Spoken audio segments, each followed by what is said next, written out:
So today we're here with Unpust and we're going to discuss reading and literacy, and I think we were all really intrigued when we heard that 1 in 6 people, they find it difficult to read or understand information, which is quite a lot of people in Ireland, really, isn't it? Now, Rory, I know you've been quite open about dyslexia and growing up with dyslexia. So tell me a little bit about that experience. Yeah, so I suppose for starters, like when I was going to school in the 90s, like it wasn't really like there was a small bit about like we had one, we'll say remedial teacher, support teacher in our whole primary school. God rest her, she's the next door neighbour, Mary, like, but you had to be very, very bad to get near Mary, put it that way, in the line. So there was a lot of us that were half a down that just good luck to you, like, and would have struggled reading off the blackboard in school and trying to concentrate, but nothing was staying in my head. And then obviously you go off and you'd have to ask questions, answer questions on what you were reading, and nothing was in the head, even though I thought I was concentrating. And then I was like, what's wrong with me, what's wrong with me, what's wrong with me? And unfortunately the way it was for years is, oh, you're not paying attention, you know, you're not listening to your teacher, you're not, and I knew I was, like. So yeah, as the years went by, just dyslexic, more awareness of it, and I went and I got myself assessed, and yeah, dyslexic, which was nice, because I was like, I knew I wasn't. Yes. Like, you know, but there was a reason for it. Yeah, there was a reason why, and yeah, so that kind of like stuck with me. And once I'm aware of it now, it's okay. So for me then, like, you know, getting into book writing was something that I wanted to kind of do for myself, but also for others that may think, oh, I'm dyslexic, so I'm not able to be, like, to be an author, you have to be clever. When I got the official diagnosis, it was a bit of, like, there's always relief, but then there's anger as well, because you're like, I knew, like, you know, and everyone can relate, I suppose, unfortunately, especially my time, was that teacher who liked to ram home that you weren't good, and that stuck with me for a long time, like, you know, the likes of making a stand up in front of the class and read. Oh, I hated that yeah, so or, you much. know, and like, oh, Rory, come up here to the blackboard, Yeah. and like, my memory of that is like, there was nothing in my head. It was, if someone had turned around to me and said, Rory, what day is it? I wouldn't be able to answer. My head was blank, like, and it just has a massive impact on your confidence. So for me, you know, like when opportunity came to write a book, I said, like, you know, the initial thought was, good lad, Rory, like, you know, you're dyslexic, you're LCA, you know, you're an LCA student, you're ADHD, you've everything that couldn't be an author. I always thought author was like, you know, all this kind of big words and all this kind of stuff. But I said, no, do you know, I'm going to do it because I enjoy writing. And the first book I wrote with the GA, because the GA was a passion. And my real driving force was to be able to hold a book and say, you're not stupid. Like, I mean, you're after writing a book, and no one can ever say that about you. And once I'd done that, yeah, it was such a big relief. And I went on then, I've written another 3, so I've 4 now. And for me, what I love is going into schools, like, and being like, listen, I'm Rory, I was not good in school, but I'm an author. So my whole message is that, you know, don't look at dyslexic as a disability. It's actually a superpower. Once you find what you're interested in, your brain will find that way for you. Yeah. It's the way, because what I find is I find a lot of very normal things very complicated, like Mr. Bean kind of had me, like, with a lot of stuff, like, you know, and people are like, how do you not understand this? And for years I was like, oh, I do, but I didn't, like. Well, now I'm comfortable. Like, even funny enough, I was in a post office there 2 Christmases ago, posting out books to people, and I said to the lady, have you got a bigger bag? No, Rory, there's a flat pack box over there. It's easy to assemble and put them in that. I don't know, and I just looked at this and I was like, oh my God. But years ago, I would have went and said, sorry, I actually don't need that, I'm fine, and left. But now I'm like, sorry guys, I actually haven't breezed how this, and they all your gas, and they showed me, and it was simple. And then I put the books in, and I went, and it never entered my head again, like, do you know what I mean? That you're not stupid, I just don't understand that. So that's, I suppose, where my passion comes from, like, being a kind of a name that people can associate dyslexic with success when it comes to what you shouldn't be good at, you are, like, you know? Exactly, and I love that you're saying, like, oh yeah, you wanted to write a book. You've written 5 books? 4, yeah. 4 bestsellers as well? Yeah. So. Unreal, it's absolutely incredible. And I found it really interesting that when your son was getting diagnosed, it kind of, something started going in your own head going, hang on a second, I actually think that this is a similar situation to me. And great that you were able to spot it in your son. Yeah, well, it's like the thing is, nowadays everyone's becoming aware now of spectrum, like neurodiverse brain, autism, ADHD, dyspraxia, all these words that we never knew of. And there is parents, and like with my generation, that, like, there's an ego there. It's like, no, my son or daughter is not dyslexic, my son or daughter is, they're fine and all, and there's too many labels of people. But you have to drop the ego and say, well, at the end of the day, we have to understand how the brain works, you know what I mean? Because like, for years it was like parents, and they didn't know any difference, going sit there and study that for an hour and 2 hours or 3 hours until you get it right, and it's like, but it's not working. So we're just really figuring out how their brain works for ourselves. So I took on myself, I need to get assessed. And I was all the bells and whistles as well, which I knew I was, but it's nice that I can turn around to my son and be like, listen, don't worry about that, it's okay, you know what I mean? I was like that when I was your age, but I found this, and that's what the way it should be for all parents, is look at their child as, when this diagnosed, whatever it may be, that they have a superpower in the brain. It's just a matter of getting the key to fit that door for them, and then once you do, they can achieve amazing things. Like history says, that a lot of people are game changers, are spectrum people, so they should be told that, not said, oh my god, my child's dyslexic, they're never going to get 600 points at Leaving Cert. Yeah. Who cares? Like, you know exactly. No, and I love that attitude. I absolutely love it. And I wish that there were more people like you when I was in school as well, because you need that. You need those people who say there isn't just one way to do something. There's so many different routes into whatever world you want to get into. And you've said before that when you were growing up, it really affected your confidence and your self-worth. But now look at what you do. Like, you're constantly putting yourself out there. You're really creative. You're filming yourself all the time. So where did you build that confidence back up, or how did you do it? Well, to be honest with you, like, the imposter syndrome's still there. I still have the voice in my head being like, right, stop now, come on, you've had enough fun, Rory, you've been found out. Like, and I think everyone, not everyone, a lot of people do. I'm just able to admit it that, yeah, like, there's days where, like, how I describe it's like reality in my brain, and there's like a barrier here.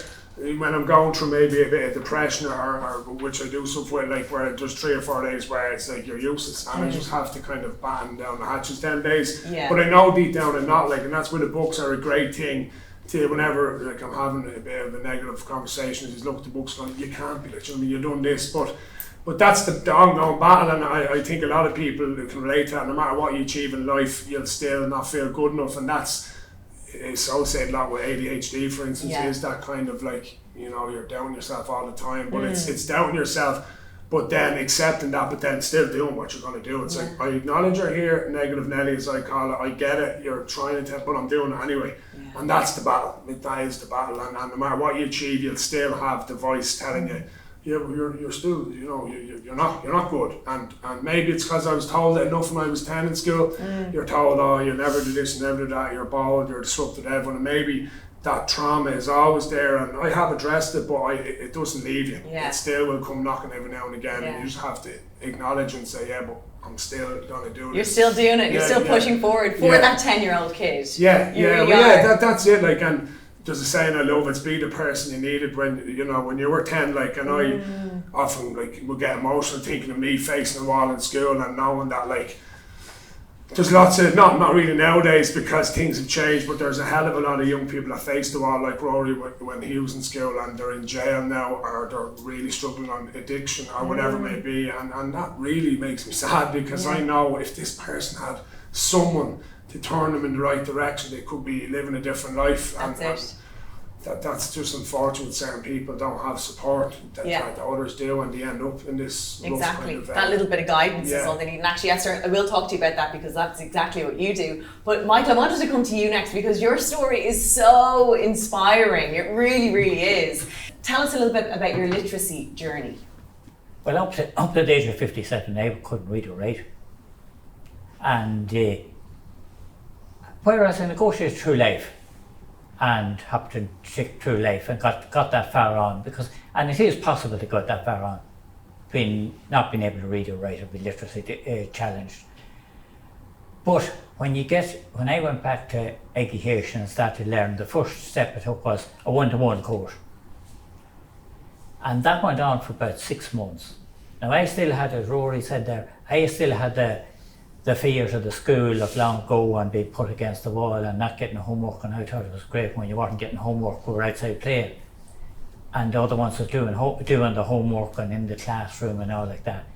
But all I was doing was fooling myself, and there wasn't the help there. Like, I mean, in our school master, it was only a small rural school, but if you were good at football and good at sports, you went ahead and you looked after it. But I wasn't good at it either. So I was sort of left one side, and other kids. I mean, the kids was at the school with me now, some of them progressed and done very well, some of them academic jobs, great, like I mean, but I was one of the ones that sort of fell through the cracks. Yeah, I mean, you were saying there that if you weren't into sports, so that, you know, obviously you didn't go in that direction, but you're into drama and into cooking, and these are things that you've been able to really explore now that you are able to read.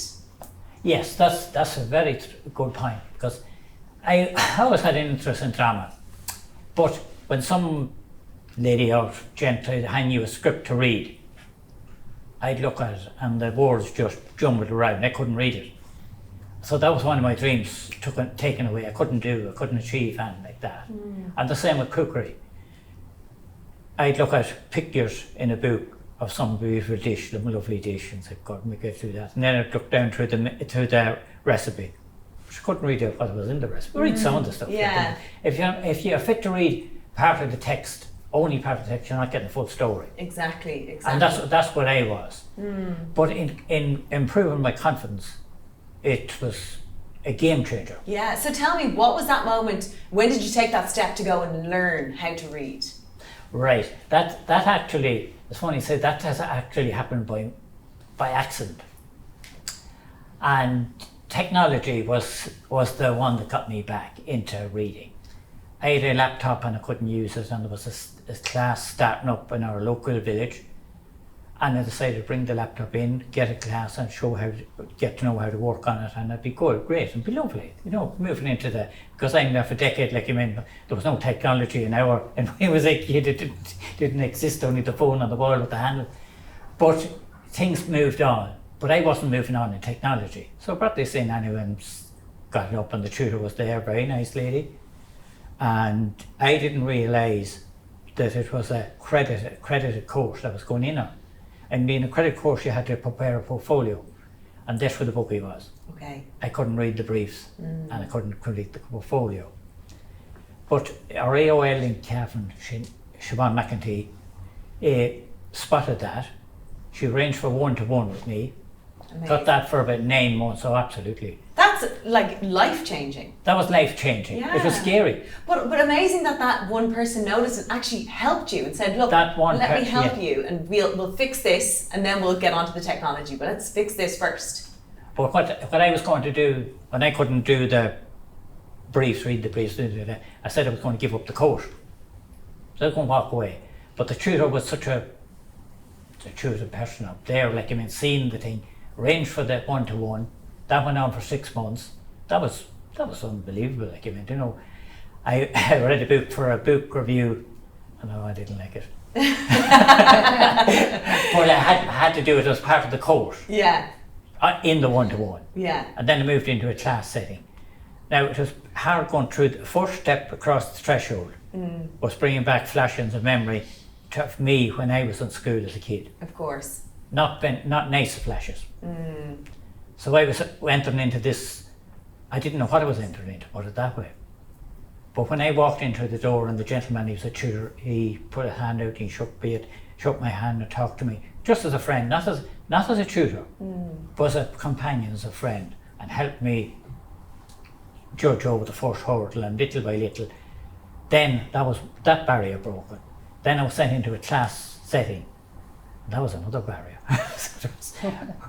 But saying that it was a good thing, because before that I thought I was the only one. Yeah. But when I went into a class, there was a lot of people in the very same boat. And in doing that, that gave me strength. That I'm not the only one. And that's so important, to realise you're not the only person with the difficulties.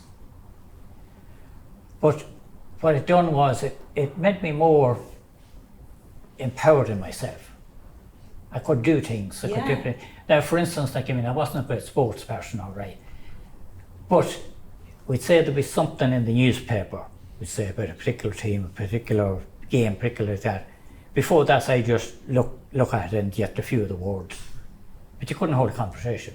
So if I went to the pub for a pint, like, I mean, and someone saying, did you see the match or something like that? I'd have to stand back. Yeah. Take the pint, go down and sit at the table and on my own. Wow. And that was very... isolating. What's the word? Yeah. A social isolation. That's exactly what it was. But when I got to be able to read that full text, I was fit to stand there with a second pint of Guinness. And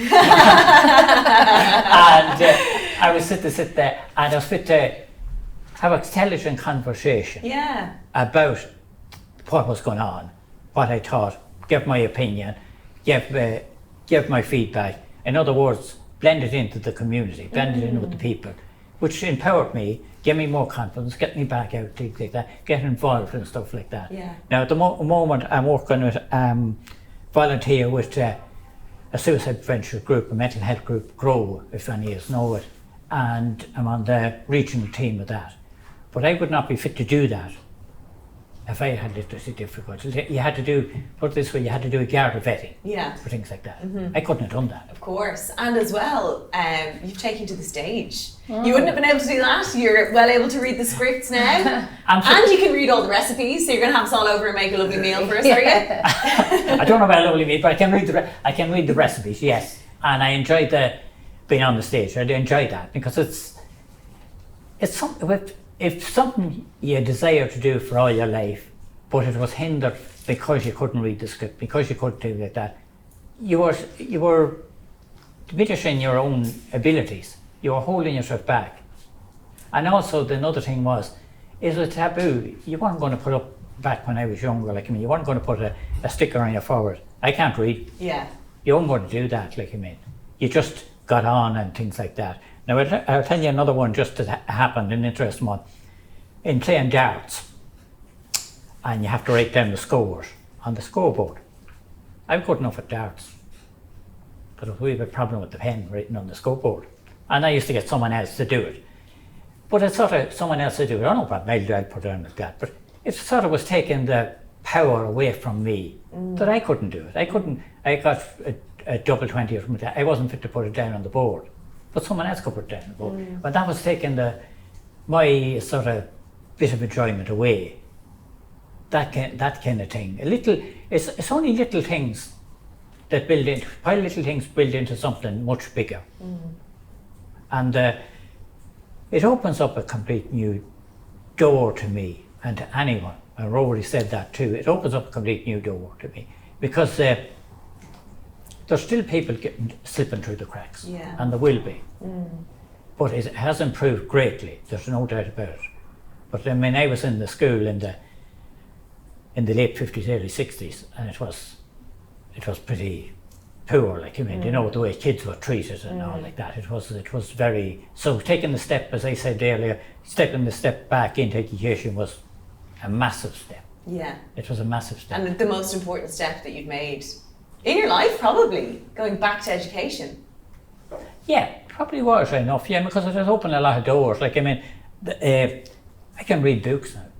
I get to know how people, what people is like, and things like that. I feel good in myself, I feel proud of myself. Exactly, and that's it. It's all about having confidence and belief in yourself. And Katriona, I wanted to ask you as well, because you've kind of got a slightly different background, because you're well able to read and all that, but books, they were your saviour, they were your escapism when you were a child. Yeah, so I grew up in abject poverty. Both of my parents were on heroin, and so our house was chaotic.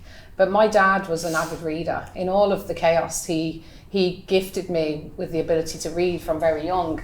And books actually were the thing that I think saved me in lots of ways. So as you can imagine, in my household, there was just drama going on all the time, lots of fear, the police knocking the door, all this crazy stuff. And I'd be lying in bed reading like Matilda and the BFG or the Children's Bible, which I had one. I mean, we couldn't afford books, but we had the library and we had the second-hand shop. And honestly, being able to live in the world of a book was so wonderful for a kid like me. Especially books that are full of hope.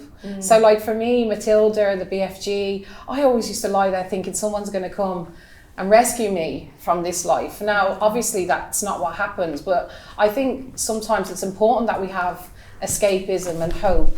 But also books, they actually helped me develop my ability to speak and my ability to communicate with people. I didn't know that at the time. So I was this bright, vivacious little girl who was coming from a really traumatic background, but I could argue with you, and the teachers, because I had I suppose the development that books gave me. But from the point of being a little girl who felt really lost and alone. The characters in the stories, they were my friends. Wow. And I grew up, you know, I was that kid in class that was smelly. I had nits, no one wanted to play with me, and I was really lonely. And books also provided friendship to me. Wow. So I'd be longing to go home to Judy Blume or to whatever adventure was happening in my books. I was talking to you about Nancy Drew. Your daughter's called Nancy, but Nancy Drew was a firm favourite of mine, you know. And so there was so much that books gave me in a life that was really difficult that I wish other kids had that. I think it's so important that we try to help little kids, especially like me, actually find their books, find their stories, find the things that they can escape into. Yeah, because you've said this before, that finding the right book, it's like... finding a partner. Yeah, you have to just find the right book that suits you, you know? I said, some of us have to go through a lot of books to find the right one. And then some just find the right genre straight away. For me, I went through a lot of books. Yeah. But that's a different story. But I think there's a book out there for everybody. Yeah. It's like my husband isn't a reader. He comes from a working class background as well. Lots of literacy issues in the family. And sports books and biographies have been the thing that have caught him, and my book. He's read 3 or 4 books, but the reality is, I think we can all find a book that suits us, or the genre that suits us, and it can change as you get older, and it can. But for me, it was actually the thing I think that saved my life.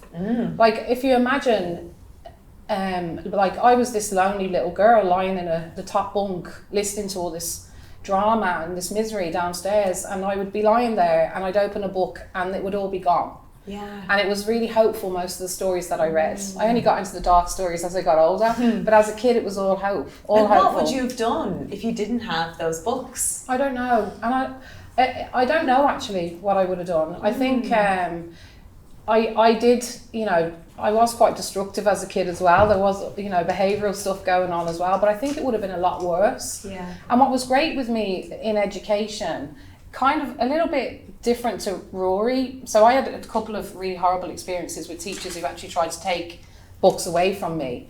But I also, teachers saw that love in me and nurtured it. So I remember, I was quite destructive in the class, and we had this little reading corner, donated books, and so they'd always send me off. It was like a little therapy space for a kid who was having trouble, and for me, because they knew I loved books, it was a space that I could be sent off to just to get at ease and calm down. And Rory talked about reading out in class. That was one of my favourite things to do, because I had I wasn't getting very much attention. There wasn't I didn't get a hug in the morning when I was leaving. I didn't get breakfast most days. And so, I'd be that kid where, who wants to read out? I'd be like, me. Your time to shine. I have this skill. Yes. I can do something. I really, really feel so strongly about, I think it's a gift to give a child. And I think we have to think about how we give that gift. We have to consider different types of children, what they're going through, and how we ensure that reading and books and knowledge is accessible to them in a way that suits them. With neurodiversity, we need to be making sure that kids who are dyslexic or who are autistic or have behavioural issues because of whatever, that we're thinking about how we find their route into reading. Because as an adult then, I left school, I was 15 and I was pregnant, and I was really that girl that, I was homeless. I was never going to make anything of myself. I think though, when I returned to education, the fact that I'd read and I had that innate in me, it made it much easier to be able to engage in education when I was ready, or when I was, and it actually was the thing that kind of got me into becoming an academic and being passionate. Look at you now. I know. Doctor. Check you out. Dr. O'Sullivan. Yeah, it's so weird when people call me doctor. I only call myself doctor on my Littlewoods catalogue. When I go into a place and they say doctor, it's kind of weird. But I definitely think that reading was actually a key to a lot of my survival, and then now it's a part of my success. Is actually, and you learn so much about the world from books. Yeah. Like, I have no interest in history, no interest in like geography, but you can read a book and learn about the history of Russia or whatever just because it's in the story. Yeah. And so there's so many ways in which we can develop and grow as human beings through books.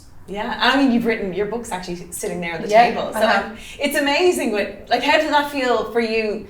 That books were kind of like your heroes, Yeah. and now you've gotten to write your own book. It's so strange. It's amazing that I've actually been able to write a book and been able to think about, because one of the things that was really important to me was trying to make it accessible. So like, I'm an academic and we write in words that are just so inaccessible to most people. I'd say 10 people read the stuff that I read for academia. It's just built that way, in this inaccessible way. So my book, I wanted to make sure that like it was descriptive and it was accessible, and so it was lovely to be able to like use my knowledge and my love of books to be able to write my own story. But it's still a bit weird. I'm like, when I seen it walking in here, I was like, oh my god, that's my book. Yeah. Like, I've achieved that. Like, I've written my story. But my book is about how we reach kids like me. So like, my passion in my job and my life is trying to think about how we get kids like me to engage in education, to keep reading, to keep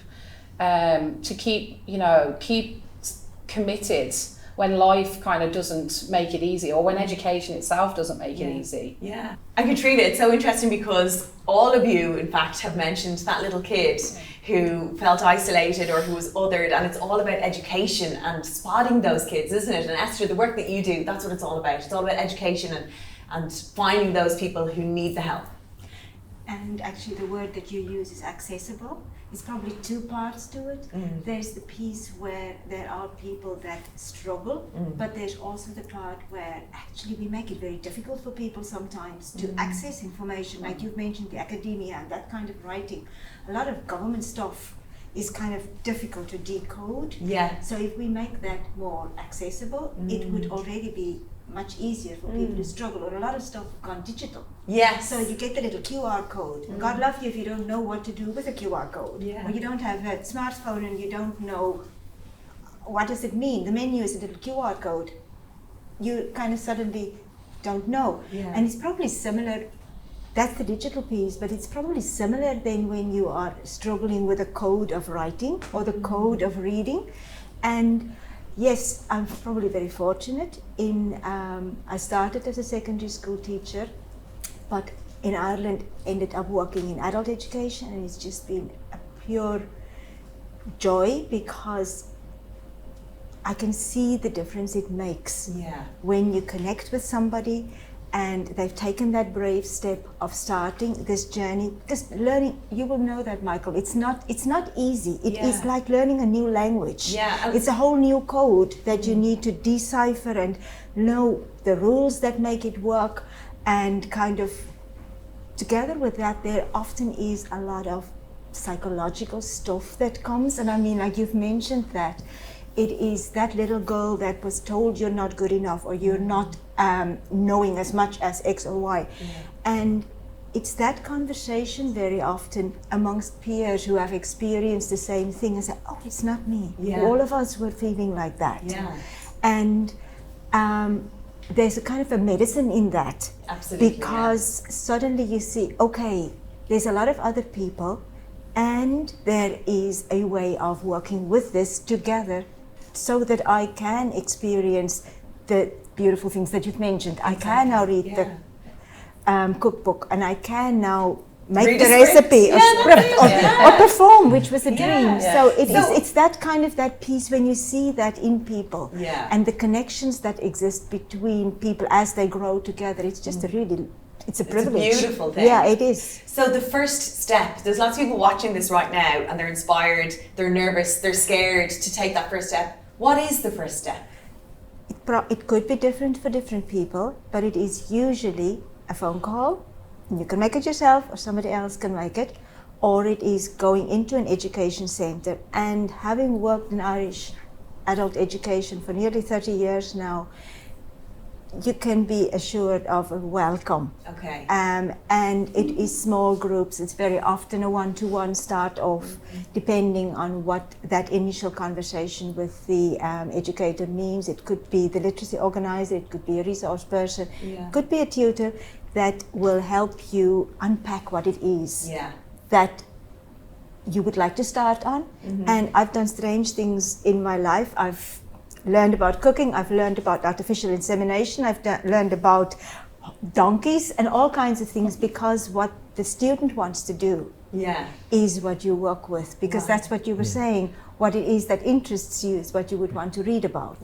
So you go with it, and you kind of, it's an education then, it's no longer the student and the tutor, you're kind of educating each other, which becomes a different kind of a relationship, which is lovely. And NALA is an amazing place for anybody to go to if they're taking that first step. It's across the country, and it's really there for adult learners, especially around literacy. So I would, anyone who was thinking about taking the step, while I talked about that little girl, like I've seen all adults who've been locked out, and then they've been able to engage with NALA and develop this passion, not just the ability to read, but actually the passion that I have, or Rory might have, for stories and for the things that they can bring you in your life. So I would definitely say to somebody, irrespective of how nervous they feel, contact NALA or a local school and just take that first step. It's so life-changing to be able to read. And Michael, I mean, we've really seen that with you in your life, that learning to read has just unlocked life for you. I felt being able to read was being reborn into society, put it that way. Because you felt, like just in an instance, I go into Eason's there, I go to the shelf, I look around, I see a book that I'm after reading, and lift it down and I say, I after reading that. That's a fantastic warm feeling. That before this, I'd go in and I'd see the nice colours and the nice books and look at them and put them back. Now I can go in and I can lift down a book and say, I'm after reading that. And that's nearly like winning the lotto to me. From where I was back when I was 57, 58, like I mean, 57 I was only starting, 58, 59, like I mean. It took that long to get it back. But it's never too late. It's never too late. It's absolutely not. It's never too late. No. Because I'm evidence that it's never too late, because when I started back. But it's harder for an adult to get back to education than a younger person. Of course. And I think as the digits goes up in your life, it's that little bit hard. It's like learning how to swim. A kid will learn how to swim fast. An adult, well, I can't swim, so that's the next thing on your list. That's the next thing. But the feeling of fulfillment in your life, being able to participate, being socially active, not being isolated in communities, that's the most important thing. And that not only helps you physically, it helps you mentally. Because when you're more relaxed and you're more confident in yourself, your mental health will improve. In doing so, your physical health will improve, your blood pressure, all like that, it all improve. So because the other time you're fighting, you're dodging, like going into an office to get a form filled, ask the lady to fill in the form, do it 90% of the time, lovely, thank you. But that's the power taken away from me. Now I can do that. And do it online and things like that. So that's given me power. So power is being empowered yourself, and be more confident in yourself. And somebody said about reading in public, reading in front of that. It was a long time I could, when I started to learn how to read and could read, but then if you asked me to lift up that book and read a story here in front of people, for a long time I could shiver with a thought of it. I'm going to maybe a panic attack with that. But thank God that's all passed. But that comes with practice, that comes with endurance, that comes with being willing to move forward. That's it, exactly. And it's interesting that we were kind of talking about the fact that it's never too late to learn. And it's so interesting that there's 40,000 adults in education and training boards. That's right. Now, I'm working with the Adult Education and Training Board in Tipperary, and they are all over the country. And we work very closely with NALA. We very often, somebody could pick up the phone and make the phone call to the free phone number, and then could engage through perhaps the online courses that NALA offer, but also could be given the contact details for the local place. Yeah. And locally, that is the beauty of the education and training boards, because we are literally everywhere. Brilliant. In the local parish hall, or it could be in an ETB building, it could be, it's kind of, the tentacles go into the country, and that is where you don't have to travel to Dublin. You could pick up the phone, you could go into your local, or if you feel that there's a little bit of a shyness about it, you could go to the next village. Yes. And kind of start your journey until you have enough confidence to go into the group space. So there are trained tutors, professionally trained to be able to manage that complex space of adult education, particularly a returning student. And what about children? What about children who are in school right now, and there could be parents watching this and they could think, well, maybe my child needs that little bit extra help? I don't know enough about the school system, but I would say speak up, and I would say that perhaps one of you would be able to speak to that. But a child can speak for themselves. A parent is the person who would have the voice for the child to speak to the people that can make the difference, probably the principal of the other resource staff in the school. Yeah. And Katriona, it was interesting, obviously you didn't have difficulties with learning how to read, but reading was your saviour when you were in school, and the teachers, they could see that. So how important as a child is it for a teacher to spot either a difficulty, maybe not necessarily the reading, but obviously there was a difficulty in your home life, so the reading was that saviour for you? I think it's really important that teachers are aware of where their children are coming from, and just to apply care across the board, and that care would be to be observing whether a child can read, whether they're dyslexic, they're falling behind, or they've got emotional stuff going on. I think it's essential for teachers to be, I suppose they're the ones that give kids sometimes the gift of books as well, and the gift of reading. So like I remember my first teacher in primary school, she was this lovely little Irish lady, and she read, like she did all the words, she made everything come to life. And just having someone like that in the classroom, I think, is really helpful for all children. But being aware of where children are in terms of their capabilities and where they are emotional, I think that's fundamental to education.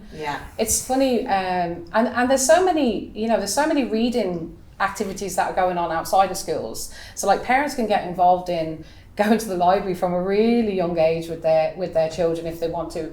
What's funny is my husband comes from a really working class background, and when my book came out, you register to get paid for it to be in the library. I didn't know this as an author, and you get 30 cents apparently every time it's taken out, which is, I'm hoping everybody takes it out now. But my husband said to me, what is the library? And I was like, it's where all the books are, you can take them out. And he says, how much?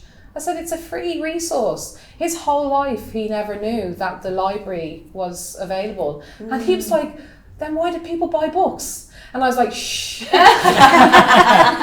we want to own them. We want to support the authors.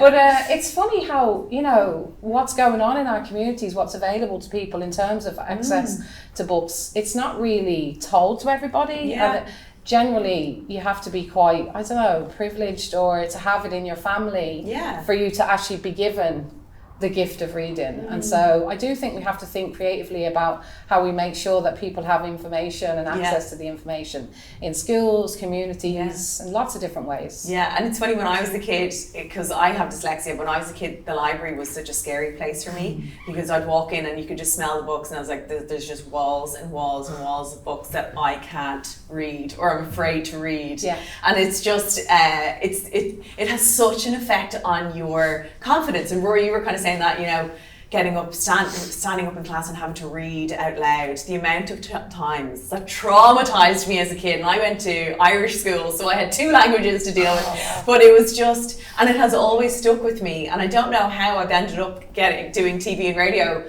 because at the time, like getting up and standing and speaking in front of people, I found it so difficult. But I don't know, I think maybe sometimes you just sort of confront that fear and then you just take it head on. But it's taken me a really long time to build that confidence back up.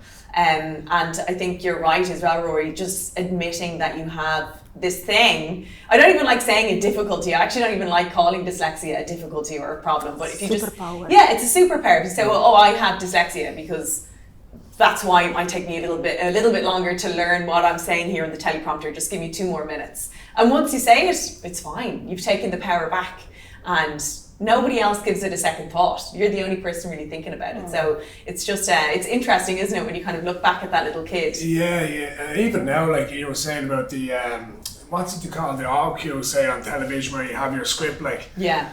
I done a thing there actually, it was Republic of Telly, remember that a few years ago, and there was a script written or whatever, and I remember just standing there, and that's done live, like in the studio, like, so it's live audience, and it was horrible. I remember standing there, and like, I was meant to be in character, but I was trying to read, and like, I'd be just guessing the words as I'm going through it, and then the director's like, no, Rory, and I'm just trying to improv, and it was horrible, like, and I just didn't say that, and I just, I was like, yeah, you sure the script is funny? Like it was purely because I couldn't read it, and we got through it. But it was another example of I flustered with that, like, and it's like I said about still reading it. Like, I get invited for the last 3 years when it's World Book Day back to my local primary school to read one of my books to the kids. And the funny thing is about it is I pick up my own book, like, and I can't even read my own book, and I've been making up what I'm saying. This is facts that I've been going through. And so the such and such, and I'd be literally just making up a story as I'm reading it. Because once I start reading it, because of my dyslexia, everyone slows down, like, so I'm not actually telling the story. I'm like, and then we ran, and dead guards said to me, you are some crazy man. You know what I mean? Imagine trying to tell us a funny story and you're reading it. So I'd be improv and telling the kids, and it wouldn't even be there. So it's still there, like, and I relate to the match reports and stuff. I was the same as that, like, I'd be getting it, and then even the big words, like, I've a couple of friends, one is like very high up guard, one is a solicitor, and when they're having a conversation, for years I would have just stood out a conversation, but now I'm like, lads, what does such and such mean? And they say, okay, Rory, so put it this way, and then, oh, I have you now. Yeah. And like, it's not, because like, again, it goes back, I know I'm not stupid now because I've proved it to myself, so I just don't, I never heard of that word, like, I wasn't, like, I peaked in 4th class probably academically in school, so I've never seen these words, I don't know what they mean, so they'd be bringing up the words, even when I'm chatting to people in the corporate environment, they'd say a word and I'm just like, I have no idea what that word means, and I just chance the idea, and I'd often throw out a word to try sound intelligent, if you get me, in a conversation, and my wife has often there going, Rory, that means nothing what you meant there. I just throw it into a conversation hoping that it makes sense, but I've often had, say the likes of yourself, I just go, like, say on the likes of like the RLAM or any of these live towers, they'd look at me going, what are you on about? Absolutely no idea. If you don't have the support, like say yourself, that's your sole inspiration, if you don't have people at home to look around as inspirations, well then you go, oh well, this is me. And I've seen it in Mountjoy when we filmed that documentary, I've seen it in guys, I've seen young lads going, oh Rory, this is the way it is, this is where I'm from, this is what I do. And I know there's a spark of genius in these guys, you can see it in their personality, but unfortunately there's no, so that's the education and the importance of, obviously went off on a rant there. But no, but you're dead right. But it's the support, and it's that one person showing an interest and saying, do you know what?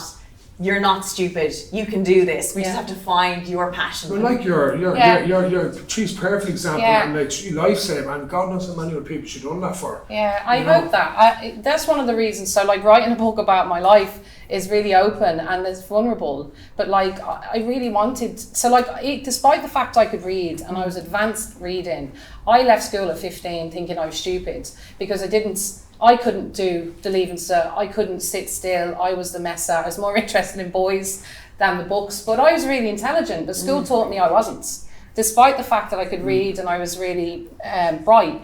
And the reality is, I was lucky that I met a girl like me who'd got into Trinity College through this back door, the Access program. And I was like, if she can do it, I can do it. Yeah. And literally found myself in an interview in Trinity College for this course. I had no idea what it was, but I was like, I just want to do something because I was a lone parent. I was living on social welfare. And I remember being in that interview and thinking, they're not going to let me in. They're all so posh, they're not going to let me in. And they asked me about books. The question came about books and I knew I had it. I knew the minute that he said to me, tell me about a book you've read, because I had that. That was something I had. Even though I felt like I wasn't good enough, I was never going to achieve here, I knew books. And so, and I think with kids, you know, we all know something, we all have something, but we just need to nurture them things. And I suppose that, you know, I got the offer then a month after that interview, but I walked out going, there's no way they're going to say no to me. Wow. Because I told them about a story that I loved and a book that I'd read. And I remember we got, like, my parents, obviously, you know, they really struggled. They had mental health difficulties. They couldn't support and nourish me and my education the way they wanted to.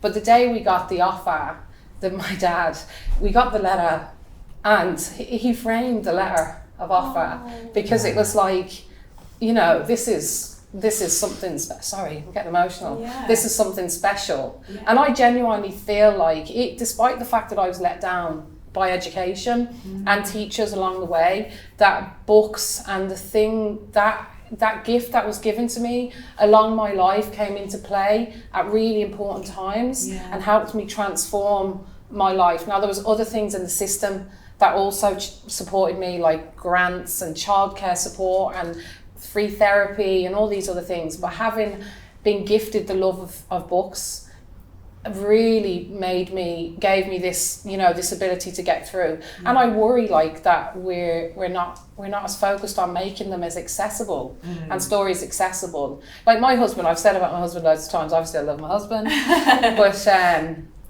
some things I worry about is, you know, like boys, sometimes like reading with boys, particularly working class boys, is not a thing. It's not cool. Like even my son, like he was like, you don't read books, you play football. That's the thing you do. And so in our house, like I used to, no, it was laziness as well. I used to say to my husband, you have to read the stories, because I have sons, you have to read the stories. You have to show them.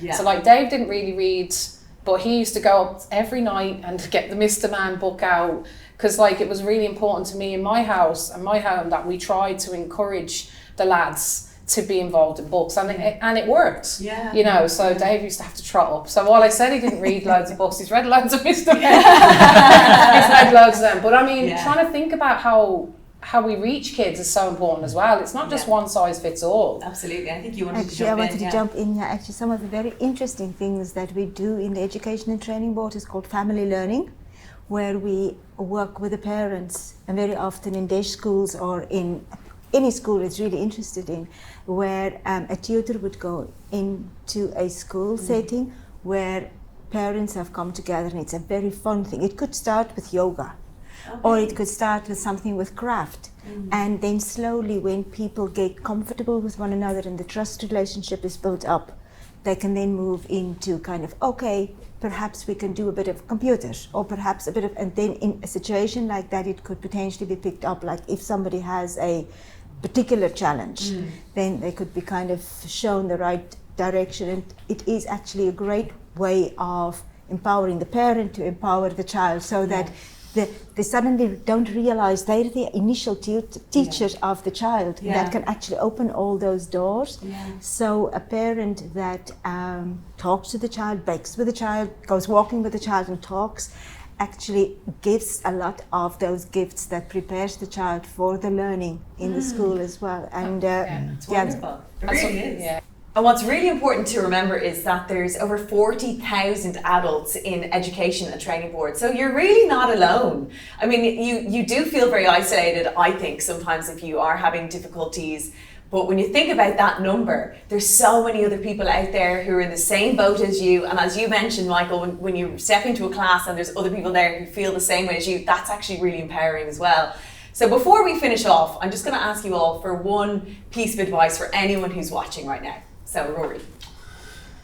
Yeah, I suppose for me, like the key message is, whether you're 10 years of age, or your child is 10, or you're 6 years of age, is if you are, you know, dyslexic, for instance, like, look at it as a superpower. Don't hear that word dyslexic and say, oh, you're not capable of doing X, Y, and Z. The reason you're dyslexic is because there's a part of your brain that is ready to do amazing things once you awaken it, like, and once you block away the fear. Because in Ireland, the biggest worry is, what will people think of me, what if I fail? Once you cut out that nonsense in your head and start focus, saying I am actually really good at this, and don't be afraid to accept you're good at it. In Ireland we're terrible at saying I'm good at this, because why would you say that you're cocky or not? It's just confidence, and you need that. So that'd be my bit of advice, is whether your son is a set of dollars in school and you get the word, oh, they're dyslexic, don't go, oh no, they're not going to get 600 points. Flip it, saying, okay, right, well, you only have to be really good at one thing in life. That's it. You don't have to be good at everything. One thing, and let's start working towards finding that one thing. And when we find it,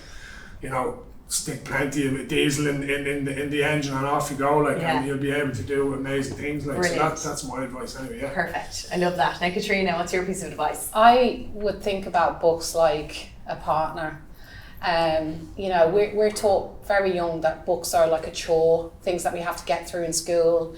And for me, books actually were like my best friend when life was really hard. And they've been that all my life. And I think if you are saying to yourself, I'm not a reader, I don't like books, I just think it's just that you haven't found the book for you yet. Like, you haven't necessarily found the partner for you yet. So I'd say keep searching, ask questions, and try all different things, all different ways. There's so much out there now, and it's really worth trying to find the book for you and the thing that really stimulates you. Absolutely. And Michael, what's your piece of advice? My piece of advice would be learning how to read and mathematics will open a whole new world, which it has for me. Like, I mean, the world is big, but it'll open the more doors. But the most important thing is to just take it slowly, because I seen people and they went to a level 4 from a level 1 or something like that. They got scared and they run back. So my advice is to you, make that phone call to NALA or your local ETBI or whatever, because and even your library, your local library, because there is people there is tutors there, and will help you at ALOs, and will help you out, because it will change your life. It opens up a whole new door. Like, you may be holding dreams, like, you mean, that you want, like I had about the cook and had about that, and you know, what you're doing is you're stifling yourself because you're not fulfilling your full dream. So I said, lift that phone, make that phone call, do it, because I done it and I'm so glad. It was a big step, change, but it changed my life for better. Absolutely. So inspiring, Michael. And Esther, what's your piece of advice? I'll probably link with what Michael said and tell a story that another student had told me only last week. He was saying, get out of your own way. Yes. Where he said each time when somebody gives him an opportunity, he tends to have the voices in his head who get in his way, and he needs to kind of get out of his own way to take the next step. Absolutely. And I think the one thing that I would say is, well, what I would say to the little Blathnaid when I was a kid in school, I'd say, you're not stupid, you can do it, believe in yourself, and just go for it. So guys, thank you so much. It's been so lovely chatting to you all, and thank you so much for being so open and so honest. I'm so inspired, and yeah, this has been great.